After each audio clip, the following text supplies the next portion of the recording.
I really only had one job because the law firm I started out at when I was 23 years old, by a series of mergers, is really still the same law firm I'm working for today. The two people who made the biggest impact on my career are people who made that impact before I even started my career, and that would have been my grandmother and my mother.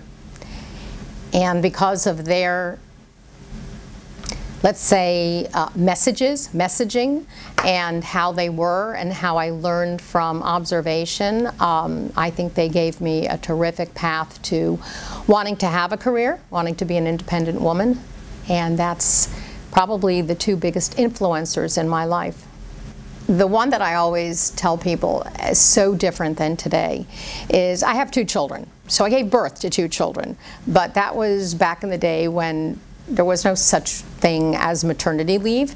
And at a pretty young age, I had already developed clientele, and I was pretty instrumental in transactional work is what I do, real estate attorney, business transactions.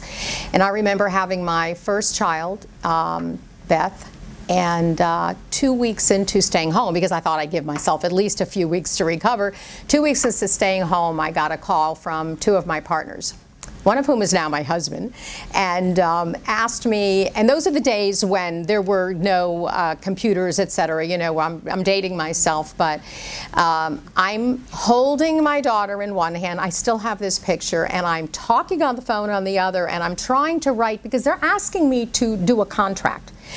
And I said, well, isn't there anybody else in the firm who could do this possibly? Because we had other attorneys who were able to do this. No, the client wants you. So I did it. And that was 2 weeks after the pregnancy, and then I had gone back after 4 weeks. I tried to do everything with some thought in it. I think that where I am today is the culmination of a lot of decisions I've made, and I feel comfortable with those decisions. You learn from the bad ones, you hope to repeat the good ones. You know, when I graduated law school, 50% of the class were women. So I was already in that very first stages of a huge influx of women. And clearly there's a difference between the number of women who go to law school and the number of women who, the percentage of women over the years who stay in there. But I think it's becoming a closer and closer, the gap is narrowing, and that there's a significant number of women. I don't think that we're definitely not an anomaly anymore. We're definitely accepted. I think there are certain societal issues that are going to affect women, whether they're lawyers, doctors, accountants, people in the hospitality industry, insurance agents. It doesn't make any difference. There are just certain things that you have to deal with as a woman. And I'd say just be as professional as you can. Work within the system and love that job, because I have really loved being a lawyer. And if you go into it, and I would tell this to anybody, man or woman, you go into it for the first reason, you practice law because you love the law. That's the reason you should go into it. And that's the advice I would give young women or young men.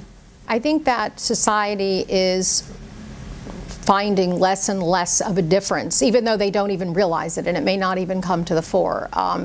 It's, as we know from recent articles and lectures, and I've even given a lecture, a couple lectures on implicit bias. That implicit bias is moving away from and it's unconscious, so they don't even realize it, but it's moving away from having people making choices that are dependent on gender or race, and they're just making choices based upon the individual, and that's all you can ask for. If everybody could peel away the layers of the onion and make choices based upon the quality of the individual, then there wouldn't be any surprises. Next year it may be, 10 men and 2 women, but knowing that it didn't matter and it was because of who they were is, I think, important, and I think that's what's reflected right now.